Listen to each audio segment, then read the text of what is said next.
Okay, listen, my dears. So our next topic is division of algebraic expressions. Okay, division of algebraic expressions. Okay, this is our next topic: division of algebraic expressions. Algebraic expressions. Listen, beta. Hello, everybody, please. Hello. Algebraic expression, division of algebraic expression. First, we have to understand what actually the expression is. Okay?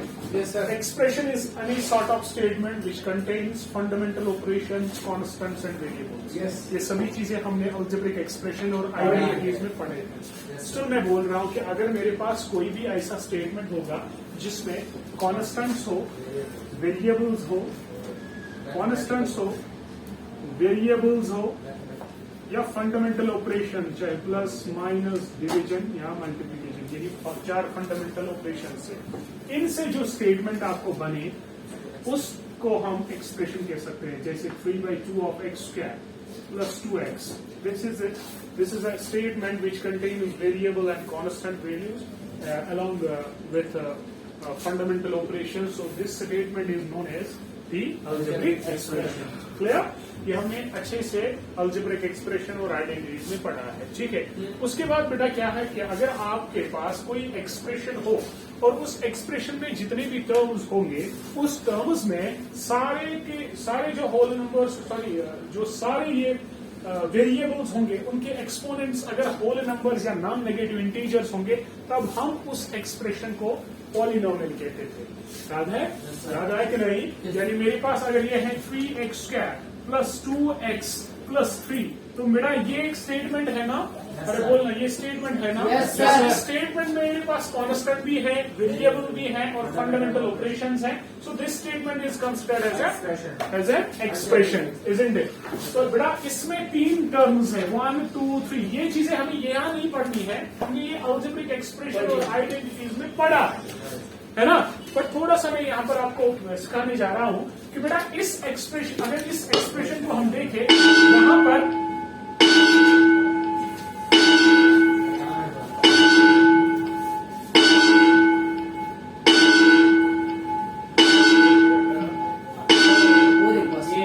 This is period number 8.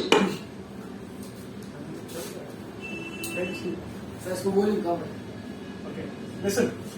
तो बेटा ये मेरे पास एक expression है, इसमें जो भी variable terms हैं, जैसे मेरे पास ये x है, ये भी x है, तो इसकी जो एक्सपोनेंट है दैट इज 1 और इसके साथ आपको पता होता है वेरिएबल विद 0. समझा रहा है कि any non zero quantity erasable power 0 is always 1. तो हम ये ऐसे लिख सकते हैं. और अगर हम यहाँ पर वेरिएबल्स देखेंगे इनके सारे एक्सपोनेंट चाहे 0 है, 1 है, 2 है, ये सारे होल नंबर्स है कि नहीं. तो इस एक्सप्रेशन को हम पॉलिनोमियल कहते हैं. तो polynomial is that type of statement in which polynomial is that type of an expression whose variable powers are whole numbers. Clear? समझ आया कि नहीं? हमें यही पढ़ना है, हमें यहाँ पर ये चीजें नहीं पढ़नी बल्कि पढ़ना है डिवीजन ऑफ अलजेब्रिक एक्सप्रेशन.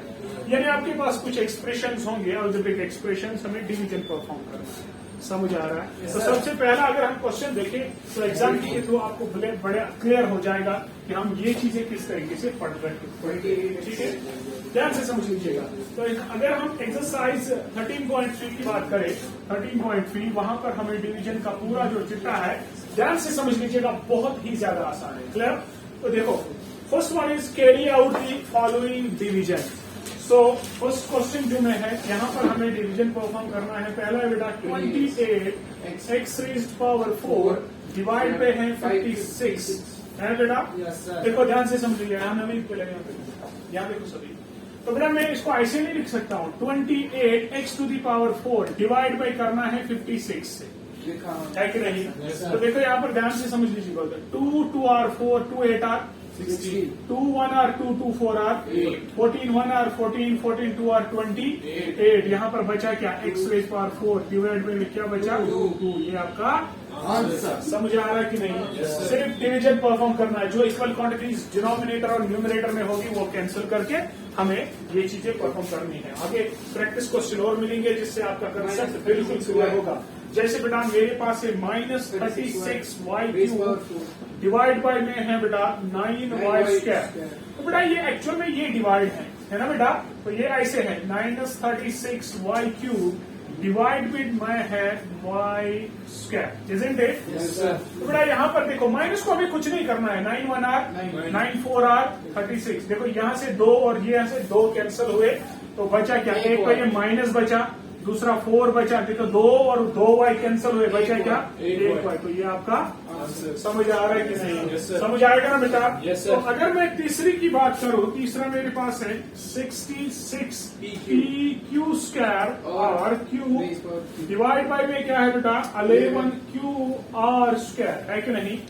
है ना बेटा। देखो कांस्टेंट को कांस्टेंट्स के साथ हम कैंसिल करेंगे। या फिर यहाँ देखो बच्चा, पहले 11 1 r 11 6 r 66। देखो p हमें इधर ही रहेगा, एक q और एक q कैंसिल हुआ, 2 r और 2 r कैंसिल हुए।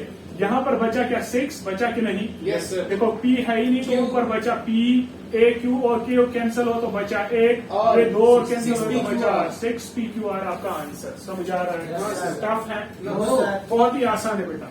तो नेक्स्ट अगर हम ध्यान से देखेंगे, मेरे पास है बेटा 34x³ y³ z³ डिवीजन में है बेटा इसका 51 ऑफ xy² z³। क्लियर है बेटा? Yes, sir. देखो ध्यान से 17 2r 34 होता है ना, 17 2r 34, 17 3r 51।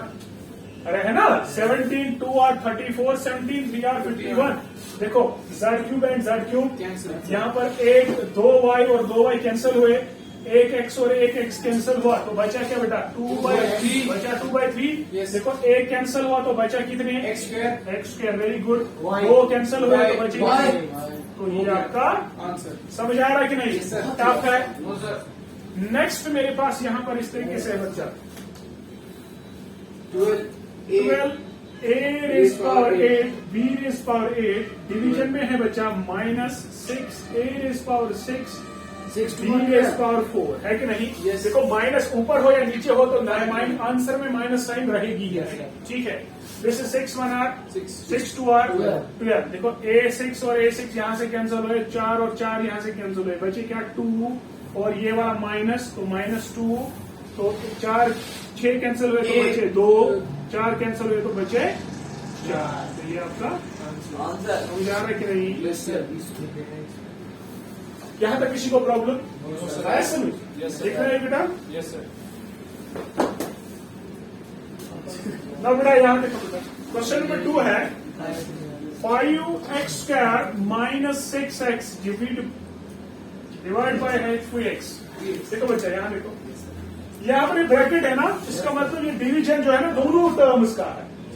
यानी ये ऐसे है 5x² - 6x डिवाइडेड बाय में 3x। यानी ये इसका भी डिवाइड है, उसका भी डिवाइड है। मतलब ऐसे 5x² डिवाइडेड बाय में 3x - 6x डिवाइडेड बाय में 3x है कि नहीं? Yes sir. बेटा ध्यान से समझ लीजिएगा, यहाँ पर 3 कॉमन है ना, है ना? देखो ये इस क्यों कॉमन है? क्योंकि ये दोनों का डिवाइड है। देखो 3 1 r 3 2 r this and this Cancel. कर सकता हूँ। Yes, sir. यहाँ एक और एक कैंसिल हुआ। देखो बचा क्या? 5 डिवाइडेड बाय 3। यहाँ पर एक x कैंसिल हुआ तो बचे कितने? x minus. देखो ध्यान से समझ लीजिएगा, ध्यान से समझ लीजिएगा। क्या मैं इसको ऐसे ही नहीं लिख सकता? मैं इसको कैंसिल जो है ऐसे कर सकता हूँ बेटा। आप लिख सकते हैं वैसे ही। देखो मैं ऐसे लिखूं 6x डिवाइडेड बाय 3x।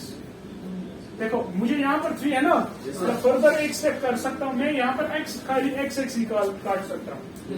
मैं लिख सकता हूँ 3 1 r 3 2 और 6, लेकिन जो पीछे आंसर होगा ना वो वहां पर आपको प्रॉब्लम थोड़ा करेगा। वैसे भी ठीक है, आपको कोई प्रॉब्लम नहीं है, आप कर सकते हो 3 1 r 3 2 और 6। ठीक है। अब यहाँ पर देखो मैं लिख सकता हूँ 6/3। क्या लिख सकता हूँ ऐसे? Yes, sir. देखो ये 1/3 है ना, ये ना मल्टीप्लाई में, ये इसमें और इसमें कॉमन निकल सकता है 1/3। अंदर क्या बचा? 5x - 6 बचा कि नहीं? Yes sir. ये आपका समझ आ रहा है? देखो ये इसी में है खाली। अब यहाँ पर ध्यान से समझ लीजिएगा, कंफ्यूज नहीं होना। देखो यहाँ देखो पहले वाला यहाँ देखो बेटा 3y raised power 8 यहाँ से क्लियर हो जाएगा। 4 6 + 5 4 डिवाइडेड बाय में है y raised power 4 है ना बेटा? सर ही ऐसा कंफ्यूजन 1/3 कैसे? 1/3 है ना ये एक्चुअल में। ये देखो ये 5/3 क्या होता है? होता है 5 इंटू 1/3 होता है ना। ये इसमें भी 1/3 मल्टीप्लाई है, 1/3 है, नीचे है ना 3, ऊपर 1 हमने कॉमन निकाला, नीचे निकाला 3, दैट इज क्लियर। आप ऐसा करो, आप लिखो ऐसे 3 1 r 3 2 r 6, फिर लिखो आंसर 5/3 ऑफ x माइनस 2 लिखो आंसर। हमारा देखो यहाँ पर जो है, ठीक है, समझ आ रहा है ना? Yes sir. ये मेरे पास है क्वेश्चन। तो y रेज पावर 4 सभी का क्या है, डिवीजन है। तो मैं कैसे लिखूं, 3 8 divide by y raise power 4 है ना, सभी का डिवाइड है ना, लो सभी का डिवाइड है ना। तो मैं क्या लिखूं, -4 y raise power 6 divided by y raise power 4 plus 5 y raise power 4 divided by y raise power 4 लिख सकता हूँ बेटा। देखो यहाँ से 4 कैंसिल हुए तो बचे कितने, बचे कि नहीं सर। माइनस। देखो 2 कटे कि यहाँ पर क्या रहे, 4/2 रहा कि नहीं, यहाँ से कैंसिल तो प्लस ये इसमें आपका क्या था सर? है ना।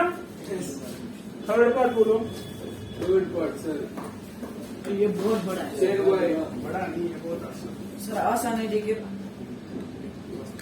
देखो पहले फोर्थ पार्ट लिखे, उसके बाद जब मैं बोर्ड रब करूंगा तो x³ plus 2x² plus 3x divided by में है बेटा 2x। अरे ये सभी आएंगे कि नहीं, बहुत आसान है। देखो ये मैं ऐसे लिखूं,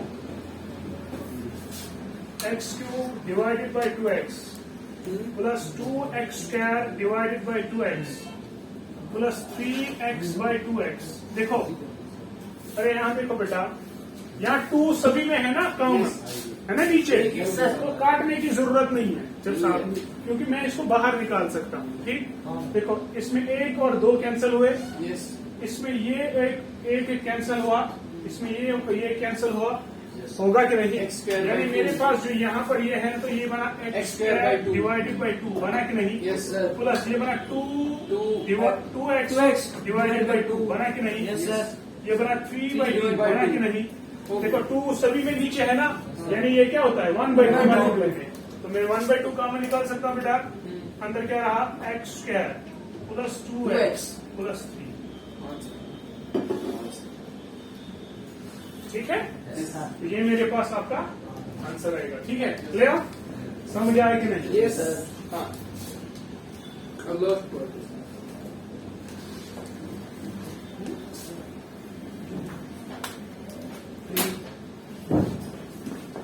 हाँ, आप लोगों को ही करना Listen, है आराम से। चलो बस whatever, इसको बंद करो।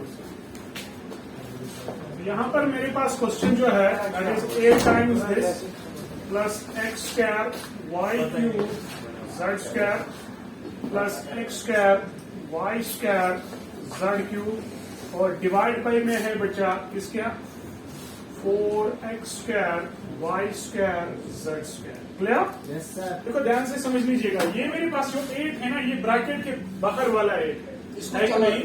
यानी ये 8 जो है ना सबका मल्टीप्लाई है पहले, है ना।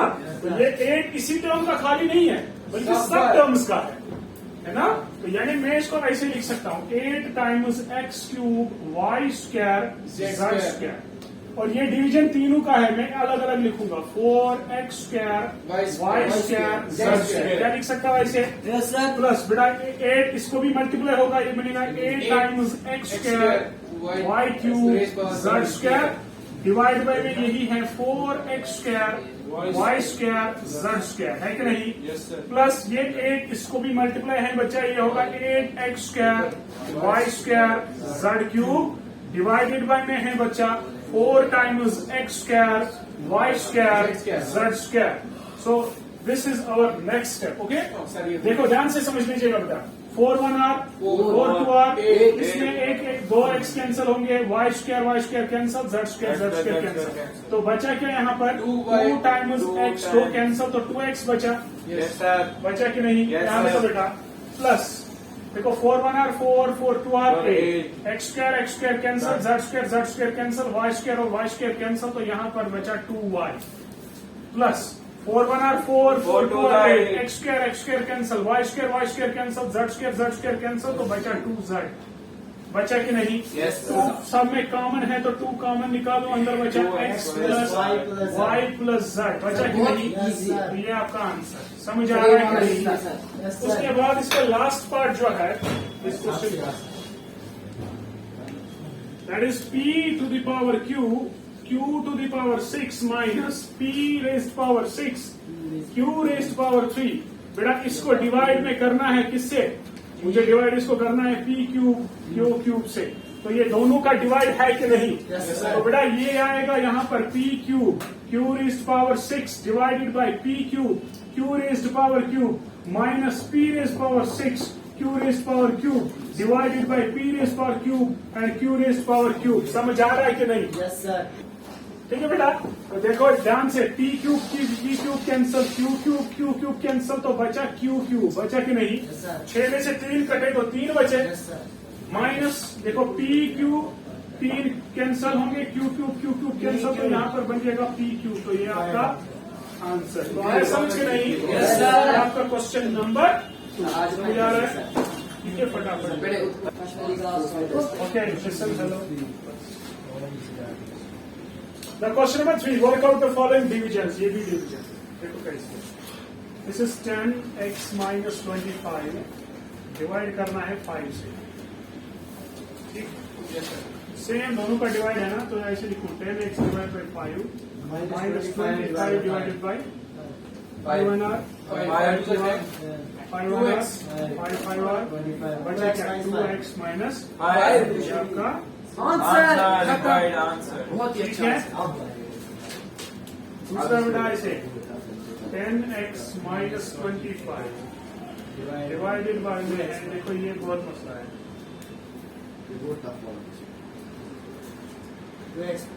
डिवाइडेड बाय में है 2x माइनस 5। देखो यहाँ पर क्या करना है, देखो इसमें मैं ऊपर वाले क्वांटिटीज को क्या ऐसे में लिख सकता हूँ 10 इंटू 5 या ऐसे 2 into 5 x minus 5 into 5 yes sir. Divided by में ऐसे 2x माइनस 5 क्या लिख सकता हूँ ऐसे? Yes sir. तो ये इसका नहीं लिखते हैं, बट मैं आपको थोड़ा सा सिखा रहा हूँ। ठीक, तो देखो यहाँ पर 5 कॉमन है। Yes sir. अरे बोलना 5 कॉमन है। Yes, sir. निकाल सकता हूँ बाहर। Yes, sir. अंदर क्या रहेगा 2x माइनस 5 अरे रहेगा देखो Yes, sir. 5 कॉमन निकला, यहाँ पर रहा अंदर 2x और ये माइनस और ये 5 divide by 2x minus 5 this and this cancel. बचा क्या 5 बना ना? सर आया समझ? एक बार आया समझ के नहीं? सर एक और बार सर एक और यानी इन दोनों में से 5 कॉमन निकाला, अंदर क्या बचा 2x minus 5. 5 देखो ये 2x minus 5 2x minus 5 same है तो कैंसिल हुआ, वहां पर बचा 5 माइनस 5 कैंसिल नहीं। कहाँ माइनस 5? Sir sir. अरे ये सारी क्वांटिटी सर, सेम है ना, वो सर, कैंसिल हुई सारी। सर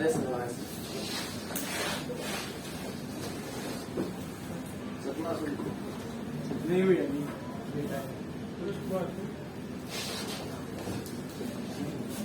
सर दीजिए ये वाली बात। नाउ थर्ड वन, ध्यान देखो बेटा 10y 6y plus 21 divide by में है 5 2y प्लस 7।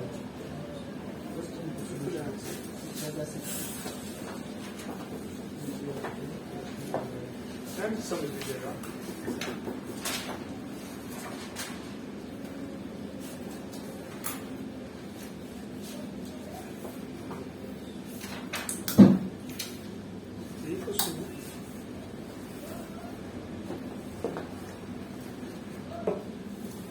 ये मैं ऐसे लिख सकता हूँ बेटा, देखो 5 1r 5 2r, अरे देखना यहाँ 5 1r 5 2r, तो ये बना ऐसे 2y इंटू है 6y प्लस 21 है कि नहीं? Yes sir. डिवाइडेड बाय में है 2y प्लस 7 है कि नहीं? Yes sir.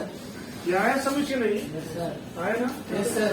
देखो मैं इस 2y से मल्टीप्लाई कर सकता हूँ ना, 2 इंटू वाई, ये यहाँ पर हुआ 2y इंटू 6y होता है 6 2 12y स्क्वायर, हुआ कि नहीं? Yes sir. Plus 21 into 2y होता है 42 ऑफ y होता है कि नहीं? Yes, sir. Divided by 2y plus 7। क्या मैं ऐसे लिख सकता हूँ? नवी ध्यान रखो बेटा, इस 2y से मैंने मल्टीप्लाई किया, 6 to 12 y इंटू वाई होता है y square plus 2y into 21 that is 42 of y। हुआ कि नहीं? Divided by this. देखो बेटा, ये देखो, इसमें और इसमें मैं कॉमन निकाल सकता हूँ क्या? 6y कॉमन निकाल सकता हूँ ना? 6y common sir. निकाल Yes, sir. सकता हूँ ताकि Yes, मुझे sir. ये क्वांटिटी मिले। देखो, अगर मैं इसको ऐसे लिखूँ 6 into 2 Yes, sir. 7 into 6 into 2 Y square Yes, sir. Plus 7 7 into into 6 Y. क्या लिख सकता हूँ ऐसे? Yes, sir. Divided by 2y plus 7। क्या ऐसे मैं लिख सकता हूँ बेटा? Yes, sir. क्या मैं इसमें ऊपर वाले में 6y कॉमन निकाल सकता हूँ ना? Yes, sir. यहाँ देख, 6y निकाल सकता हूँ ना? तो पहले मैं 6y कॉमन निकाला, 2y क्या plus बचा? 6, 2y plus 2y plus 7 divided by 2y plus, है कि नहीं? दिस एंड दिस, वहां से क्या आया आंसर? 6y answer. ठीक है बेटा, यस सर। समझ आया? जी सर। देखो बेटा, हेलो, तो ये मेरे पास क्वेश्चन नंबर 13.3 का क्वेश्चन नंबर 3 था, ठीक है। इसमें मैंने ये 3 पार्ट्स किए, बाकी जो पार्ट्स हैं घर में प्रैक्टिस करिए, अगर नहीं आए तो मैं कल बताऊंगा, ठीक है। तो कल हम इंशाल्लाह बाकी पार्ट्स करेंगे। तो नंबर 4. ठीक है। सर आपने लिखा है